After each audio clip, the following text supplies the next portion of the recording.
ஹரே ஸ்ரீனிவாசா.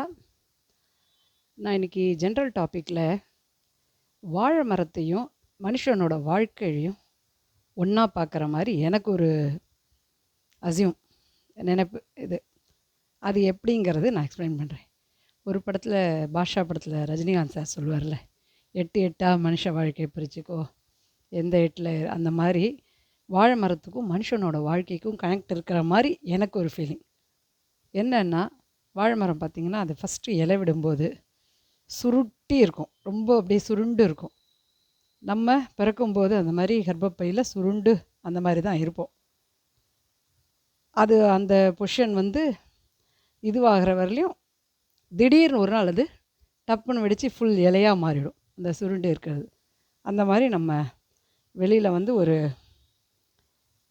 குழந்தை நிலைமை கூட அந்த சுருண்டு இருக்கிற மாதிரி தான், ஒன்றும் தெரியாது, அப்பா அம்மாவோடையே இருக்கிற மாதிரி. அதுக்கப்புறம் ஸ்கூல் பருவம், வெளி உலகம், நம்ம தனியாக போகிறது தான் அந்த இலை விரியிற மாதிரி.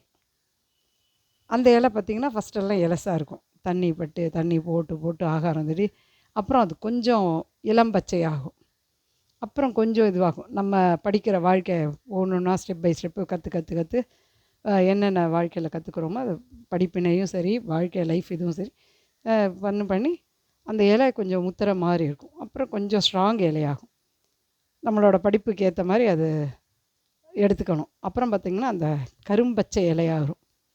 அந்த இலை எதுக்கு யூஸ் ஆகும்? சாப்பிட்றதுக்கு தான் யூஸ் ஆகும்.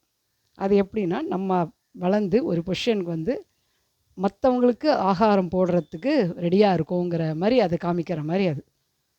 அதுக்கப்புறம் மனுஷனோட வாழ்க்கையில் அந்த மரத்தில் பூ வரும், வாழைப்பூ. அப்படி நம்ம மனசில் ஒரு சந்தோஷம், லைஃப்பில் சம்பாதிச்சிட்டோம், இனிமேல் கரியரில் இறங்க போகிறோம், வாழ்க்கையில் இறங்க போகிறோங்கிறது அந்த பூவாக வெளியில் வர மாதிரி. அந்த பூ ஒன்று ஒன்றா உதிர்ந்து நம்ம எப்படி பிளான் பண்ணுறோமோ அதெல்லாம் காயாக மாறும். காய்க்கு அப்புறம் பழமாக மாறும்.